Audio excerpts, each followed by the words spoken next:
মেস্তা আসলে এই জায়গায় বেশি হয়, এটা দেখলেই বোঝা যায় অনেকের কপালে হয়, অনেকের থুতনিতে হয়, অনেকের বুকেও হয়, এখানেও মেস্তা হতে পারে। মেস্তার অনেক ক্ষেত্রে ধারণা আছে যে মেস্তা কখনো ভালো হয় না, এটা কি আসলেও তাই? 15 দিনেই ম্যাজিকের মতো কাজ করে, রোগীরা খুব খুশি হয়ে যায় যদি আমরা নিয়ম করে ব্যবহার করি। স্কিনের একটা সমস্যা হচ্ছে মেস্তা, যেটাকে মেলাজমা বলা হয়। তো অনেকে এটা মুখে কালো দাগ, এটা মেস্তা না মেলাজমা না অন্য কিছু, এটা আসলে কি বুঝতে পারে না। তো মেস্তা আসলে কেন হয়? মেস্তা আসলে একটা কালো ঠিক বলা যাবে না, বাদামি হলুদ বর্ণের একটা হাইপার পিগমেন্টেশন লেশন। এটা কিন্তু জেনেটিক্যালি না, এটা এমন না যে সে জন্ম থেকেই পেয়েছে। এটা অ্যাকোয়ার্ড একটা হাইপার পিগমেন্টেশন ডিসঅর্ডার এবং এটা কিন্তু নিরাময় সম্ভব। এটা ইউজুয়ালি হয় গালের যে উঁচু কণ্ঠাহার এই জায়গায় বেশি হয়, এটা দেখলেই বোঝা যায় অনেকের কপালে হয়, অনেকের থুতনিতে হয়, অনেকের বুকেও হয়, এখানেও মেস্তা হতে পারে। তো মেস্তার অনেক ক্ষেত্রে ধারণা আছে যে মেস্তা কখনো ভালো হয় না, এটা কি আসলেও তাই? না, এটা একদম সঠিক না।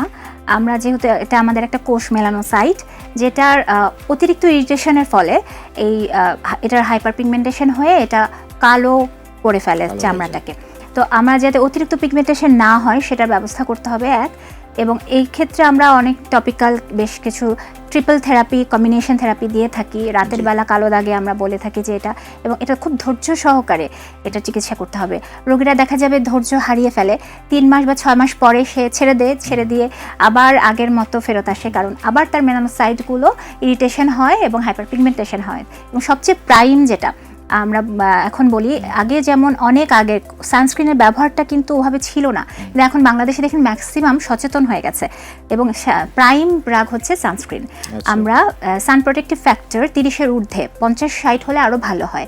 হ্যাঁ, এই সান প্রোটেক্টিভ ফ্যাক্টর এসপিএফ যেটা এই 60-এর বেশি হলে বা 50+ হলে এইটা আমাদেরকে অবশ্যই মাখতে হবে রেগুলার বেসিসে, একদিনও বাদ দেওয়া যাবে না। এটা কি মেস্তা হওয়ার পরে মাখতে হবে না মেস্তা প্রতিরোধ করার জন্য? প্রতিরোধের জন্য, কিন্তু হওয়ার পরে হলেও দুটোই হবে, যাতে ভবিষ্যতে আর এটা না বাড়ে।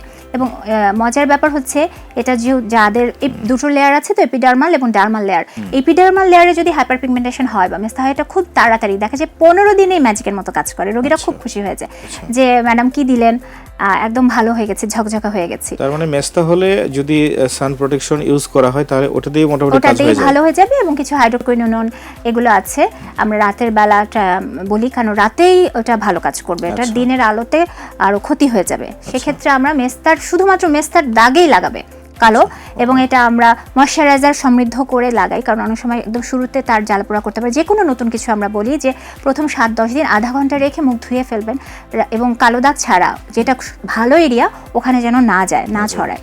এভাবে 6 মাস থেকে 1 বছর পর্যন্তও লাগতে পারে। সেক্ষেত্রে যে নিচের স্তর ডার্মাল লেয়ারটা আছে ওখানেও হাইপার পিগমেন্টেশন হয়, কিন্তু এটা আস্তে আস্তে ফেডেড আউট হয়ে যায়, আস্তে আস্তে ধীরে ধীরে কমতে থাকে। তো আমাদের আসলে দীর্ঘমেয়াদী গবেষণা করে দেখা গেছে যে সানস্ক্রিন যদি আমরা নিয়ম করে ব্যবহার করি, এটা 100% কিওর হওয়া সম্ভব।